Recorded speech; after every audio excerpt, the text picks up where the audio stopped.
Hello everybody. So the last time we used GNU Radio and the SIGROC command line interface to decode the communication from the tag to the reader, and I wanted to see if we can maybe get two signals for the price of one and also decode the signal of the reader. So the hardware setup again is nothing too fancy here. The flow graph also not too complicated. Let's just start this and see if we can maybe decode some packets, and then I'll explain as we go. Actually, the reason why we need two signals is that the SIGROC command line interface decoder for the Miller code actually detected parts of the Manchester code as Miller code, and yeah, I thought if I could find a way of error checking or sorting out this part of the signal, but yeah, then at the end I thought, well, how about using GNU Radio to simply not receive it? So there are now two binary slicers running, and we're gonna try to shift the green line would be the Miller code, shift it so high that the Manchester part of the signal doesn't get detected. Yeah, first let's start sending. We're gonna send a lot of 42 again. So here now we get a signal which needs to be shifted up. Let's start with the Manchester part, which would be the red line. This one should be around 0, so the Manchester part gets detected nicely. Now we shift up the Miller line, but so high that it does not get detected. At least the Manchester part. We can maybe zoom out a bit and stop this in a moment where we can see both signals.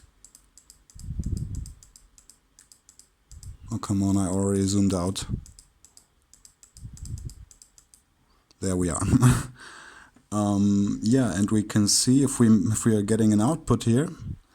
This looks good. 42 is what we're sending, and on the other side this also looks good. 1C should be the answer.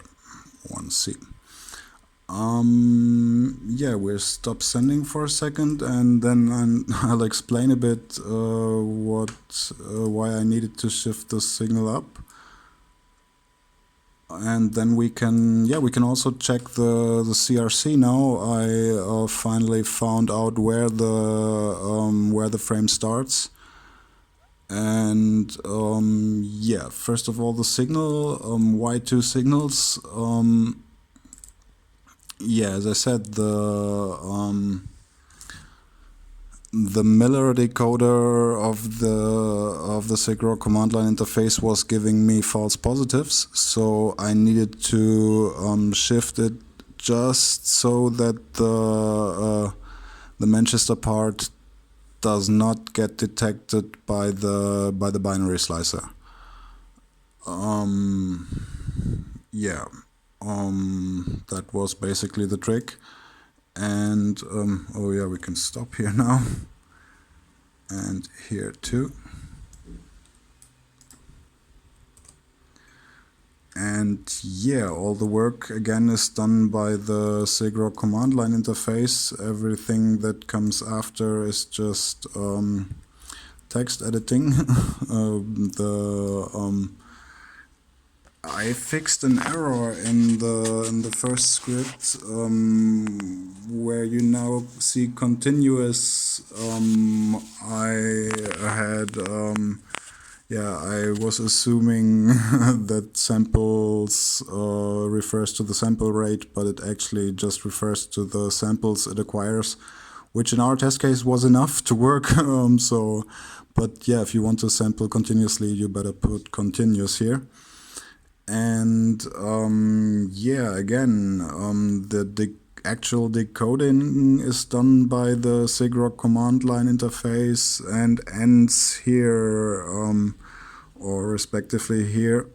So I'd encourage you to take a look at the output and see if you can maybe come up with a better and shorter solution to get these zeros and ones into hex. Yeah, speaking about hex, we can check the CRC now. Let's do this first. Yeah, let's do this for both.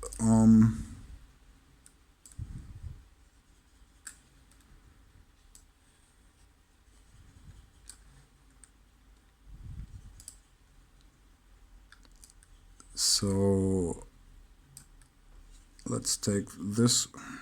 I hope you can see this.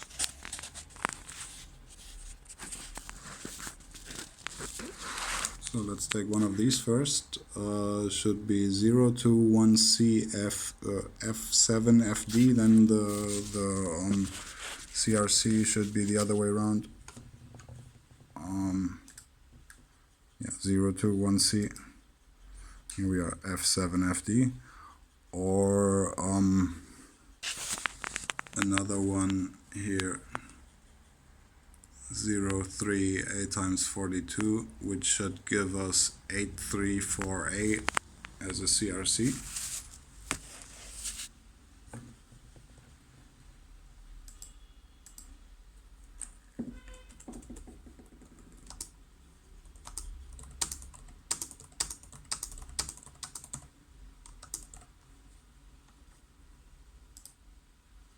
Whoops, that was one too much.